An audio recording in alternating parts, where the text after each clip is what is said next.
Okay guys, welcome back. As I turn this thing on and get myself in position, excuse me, I can have a gig at that if you like. Take a snapshot of it.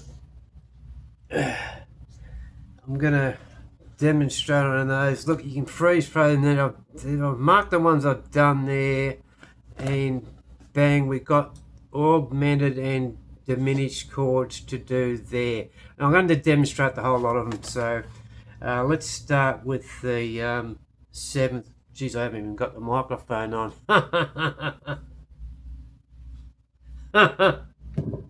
There you go. There's a bit louder, isn't it? All right.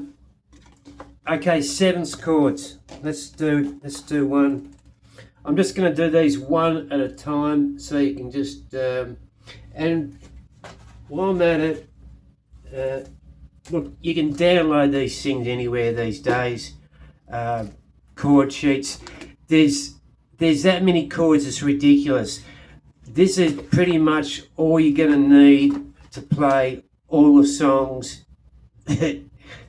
anywhere. These are the basics of the basics. I mean, there's 88 keys on this thing, so you multiply that by you do the maths, and you can make up chords. I mean, look, that's a chord. That's a chord. That's a chord. That's a chord. That's a chord. They all just make different sounds. It's as simple as that. There's probably chords out there that hadn't been invented yet. I googled this stuff one day and thought, well, it's got to be so many chords that haven't been really even marked down. But the basis of the whole thing is, look, we know the basis of the. Look, I'm going to probably turn this into a longer video as usual. We know this is the most common chord progression ever, and I'll do it in C because and you can do this in any key. Okay, so we do it in C. The one being the first note of the scale. Okay, so if it was an A scale, an A. That's an A, right? Or A minor done. An A scale, okay? If it was an A, right? That would be the one. But okay, here we go. So there's from a 1 to a 1, 2, 3, 4 to a 5. So a 1, 5, write this down. 1, 5, 6, 4. 1, 2, 3, 4, 5. We can say 1, 5, then 6, and then 4. Write that down. Now I'll show you it. And this is how Paul McCartney came up with this. I believe I did this video before. Watch this.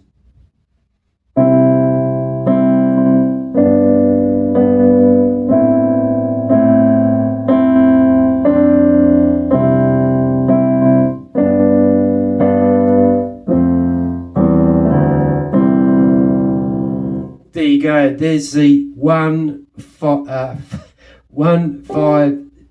6, 4 progression. That's letter B. We're going to cover that later on. Look, excuse me for pumping out so much different songs to you. I've been putting out bits and pieces just to get you sort of. There's a method behind my madness to get you playing bits and pieces of songs so you don't get bored, because I know it's like trying to get through one song and all in one go. As a beginner, it's daunting. Believe me, it's daunting. When I started, I think I learned Angels by Robbie Williams, and it literally took me 2 months or something to get it underhand. And I used HD piano, and they're brilliant. And they're absolutely brilliant, but I just had to, and even with my teacher, I just couldn't get I couldn't get my head around the whole thing for 2 months. But it is what it is. You're just going to have to keep this machine. So let's do some chords now. Ones that I haven't done. I believe I played yesterday, and look, I'll record yesterday again, and I'm gonna use what I call seventh chord. So let's just have a look at the seventh chord. Don't scroll on and do all that crap. So we know this is a G chord, right? So just whack that on, and that's a G7, okay?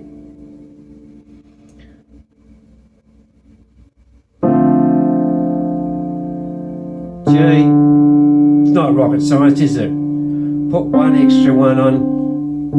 Let's count them out.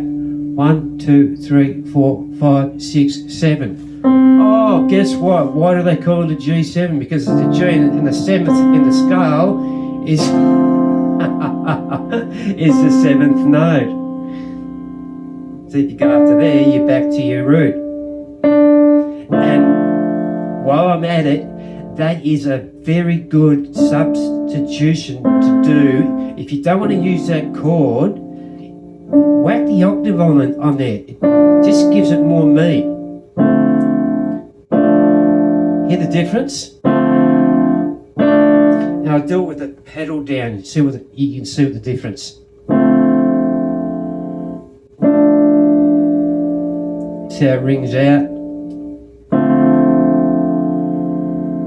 Lift it up. Put it back down. Now without the pedal, my pedal stuck. Excuse me. Might be stuck, I don't know. That sounds like it's ringing out all the time. Anyway, that's what it is. Look, whenever you're using these, it doesn't matter if it's, especially in the C scale, because I'm going to teach you a lot of songs in the C scale to get you just launching off the pad. I'm working on Imagine today to get that. I've got to get that out the road for you. It's in the easy range in HD piano. It's in the my teacher teaches as well a different way, and we use these seventh chords, and we whack the extra octave on the top as well sometimes to give it a different effect. And this is what it's all about. Making these songs your own. I mean, look, it's all right to play them exactly as recorded, like HD piano. They do exactly every note, note for note, and you can play it, and there's nothing wrong with that. Just while I'm at it, I know I'm going a bit off track here, like usual. I showed you this, just doing bass notes with the A, B, and the E, right? And all I was doing was, they're actually full chords, right? You hit one, and then you hit the rest of the chord after you played the melody. It sounds just a little bit better, but this is just I just figured out a quicker way. You can do this with any song. You just hang the bass note off a song like I showed you, which is, and I'll hold the pedal down, and you can do this at any pace. This is the most brilliant thing about this song, Mia and Sebastian's theme song, right? You can play this at any pace, which goes along with the style that I was taught. Play at your own pace, and HD actually say this. Play this at your own pace, and you can see just because look.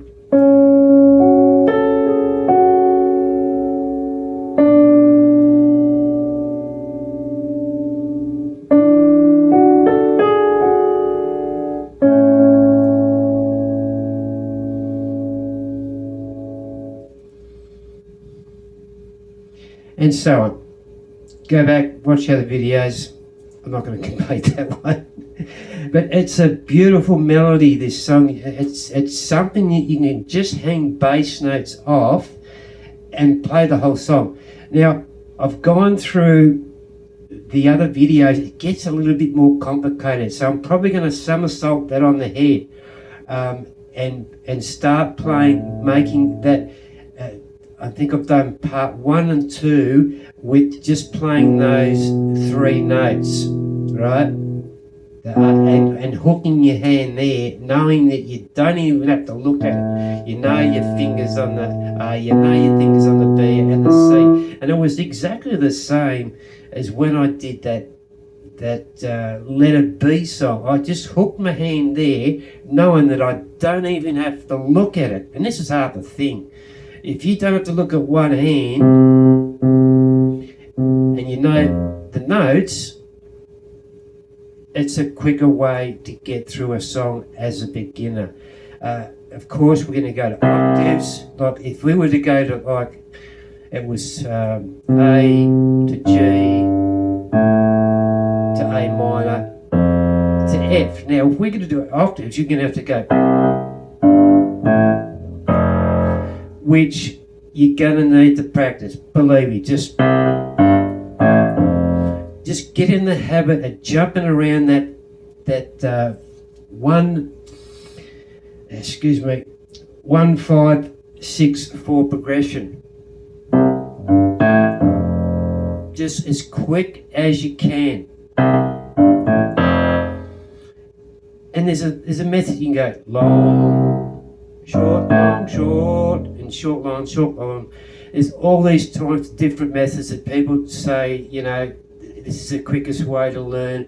But basically, in the end, the more you sit at this machine, the better you're going to get at it. It's just like any job. When I was a tradesman, I used to think I knew it all when I came out of my trade. And as the years went by, I employed that many different guys, so I had quite a big crew running over the span of 20 odd years, and every now and then, like out of half a dozen guys that were coming and going, one guy would teach me a new trick, and it's exactly the same with this thing right here, the piano. There's that many piano players out there who've got different little tricks up their sleeves that you can hook onto, which you can get the benefit out of. Okay, so I think that's enough. I've made a tutorial out of this video. You've learned one chord, haven't you? What did I say? G7 plus. You can always add that on there. I'm going to do a few more today because I want to work on Imagine for you. Okay, love you all. See ya. Bye.